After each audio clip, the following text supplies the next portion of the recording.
हिंदू मुसलमान भाईचारा के हवाले से सुनाने के लिए जा रहा हूँ। सुनने के लिए आप लोग तैयार हैं? हाथ उठा दीजिए इंशाअल्लाह। जब मुकदमा हार जाएंगे तब भाई को माफ करेंगे, हाथ उठाइए इंशाअल्लाह। जरा ध्यान रखिएगा, इस हिंदुस्तान में मुसलमानों की हुकूमत सदियों रही। आपको जो मताला मैं आपको सुनाने के लिए जा रहा हूँ, इस हिंदुस्तान का भाईचारा कितना खूबसूरत था दिखाने के लिए जा रहा हूँ तारीख के हवाले से। इसको सुन लीजिएगा, ये पूरे जलसे का खुलासा है। अल्लाह करे आपको जज़ाए खैर दे। आपने जलसे को इतना खूबसूरत बनाया है कि मेरा दिल खुश हो गया। मैं तो आया था इस ख्याल से कि सिर्फ फातिहा करना होगा, चिरागी मुरादी के अलावा कुछ नहीं मिलेगा। लेकिन अब तो फजर के टाइम तक तकरीर करेंगे तो लोग नहीं भागेंगे। हाँ, लेकिन हमारा जनाजा उठ जाएगा, यही लोग मेरा फातिहा कर देंगे। खैर, मुझे भी निकलना है, आपकी भी जान बचा दी है। ज़रा ध्यान से सुनिएगा, जल्दी से निकल जाएगा। बड़ा खूबसूरत पैगाम आपकी खिदमत में लेकर के आ रहा हूँ, बहुत खूबसूरत, बड़ा प्यारा। मोहम्मद बिन कासिम ने हिंदुस्तान पर हुकूमत किया है, लेकिन आपको सुनकर के हैरत होगी, 3% दौलत उन्होंने मंदिर बनाने के लिए रखा। मोहम्मद बिन कासिम मुसलमान होकर के अपने खजाने का 3% पैसा किसके लिए रखा है?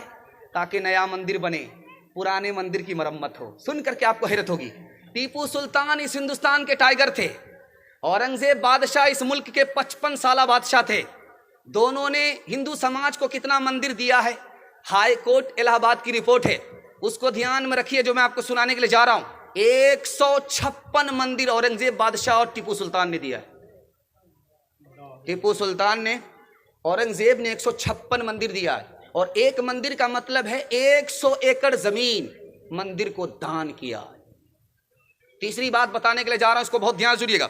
आप अजमेर जाते हैं, आज भी वो मस्जिद मौजूद है जिसको आप देख करके आते हैं।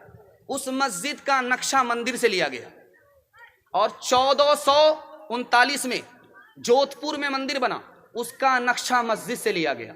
हिंदू मुसलमान में मंदिर और मस्जिद को इतनी अजमत से देखा जाता था कि मुसलमान मस्जिद बनाता था तो नक्शा किससे लेता था? मंदिर से लेता था। और हिंदू समाज मंदिर बनाता था तो नक्शा किससे लेता था? मस्जिद से लिया करता था। इस मुल्क के वजीर आजम थे, उनका नाम था मुरारजी भाई देसाई, सोमनाथ के ट्रस्टी थे। वहां पर मंदिर तो आबाद था लेकिन मस्जिद वीरान थी। उन्होंने मुसलमानों से हाथ जोड़ करके कहा, मुझे एक मौजिन दे दो, मैं तनख्वाह दूंगा। गैर मुस्लिम मुरारजी भाई देसाई, मुल्क के वजीर आजम, हिंदुस्तान का भाईचारा दिखाने के लिए जा रहा हूं।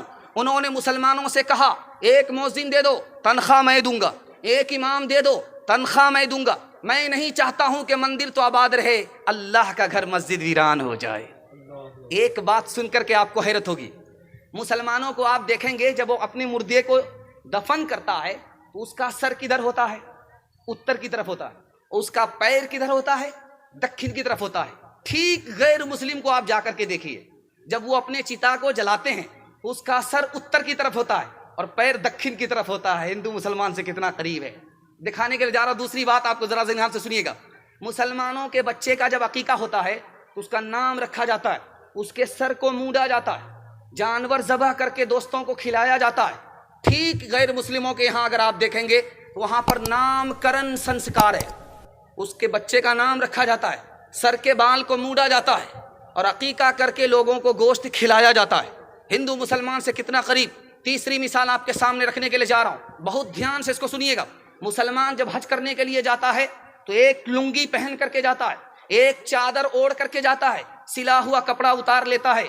ठीक गैर मुस्लिमों को तीरथ में जाते हुए आप देखेंगे तो एक चादर पहन करके और एक लुंगी पहन करके जाता है। कपड़े में हिंदू मुसलमान कितने करीब। चौथा नमूना आपकी खिदमत में लेकर के आ रहा हूं, मुसलमान जब हज करने के लिए जाता है तो तवाफ के जब तक 7 चक्कर नहीं काटता है उसका तवाफ मुकम्मल नहीं होता। सफा मरवा के दरमियान जब तक 7 बार चक्कर नहीं काटता उसकी सही मुकम्मल नहीं होती। यहाँ के गैर मुस्लिम को आप देखेंगे, उसके जवान लड़की का निकाह, उसके जवान लड़के का निकाह जब तक 7 बार चक्कर ना काटे मुकम्मल नहीं होता। आखिरी बात बताने के लिए जा रहा हूँ जिसके लिए मैंने ये मुताला उठाया। दुआ कीजिए, कबूलियत की घड़ी है। 313 लोगों की अगर दुआ कबूल हो गई हिंदुस्तान में इनकलाब आ जाएगा। अल्लाह उसी बहार को हिंदुस्तान की हमारी दुआ से वापस फरमाए। ध्यान से सुनिएगा जो बात आपके सामने रखने के लिए जा रहा हूं। मुसलमानों की मस्जिद का रुख किधर होता है? पश्चिम की तरफ होता है। 100 मस्जिद जो मुसलमानों की हिंदुस्तान में बनती है उसका रुख किधर होता है? पश्चिम की तरफ होता है। और 80% मंदिर को आप देखिए, सबका रुख पश्चिम की तरफ होता है। मालिक ने हर इंसान को इंसान बनाया, हमने उसे हैवान और शैतान बनाया। कुदरत ने तो बख्शी थी हमें एक ही धरती, हमने कहीं भारत कहीं ईरान बनाया। जो तोड़ दे हर बंद वो तूफान बनेगा, इंसान की औलाद है इंसान बनेगा। नफरत जो सिखाए वो धर्म तेरा नहीं है, इंसान को जो रोंदे वो कदम तेरा नहीं है। कुरान ना हो जिसमें वो कागज नहीं तेरा, गीता ना हो जिसमें वो कलम तेरा नहीं है। तू अमन का और सुलह का अरमान बनेगा, इंसान की औलाद है इंसान बनेगा। धर्म मेरा इस्लाम है, भारत जन्म स्थान, वजू करूँ अजमेर में, काशी में अशनान, काशी में अशनान। मुसलमान हो जात का हूँ भारत की धूल, आंखें मेरी राम है हृदय मेरा रसूल, हृदय मेरा रसूल। भाव सभाओं के पाठ में अक्षर अनमोल, कि नबी मेरा इतिहास है, कृष्ण मेरा भूगोल, कृष्ण मेरा भूगोल।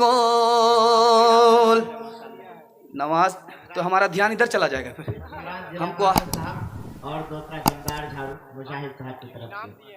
अच्छा हाँ हाँ हाँ हाँ, हमारी नियत ख़राब हो जाएगी ना, पैसे की तरफ चली जाएगी।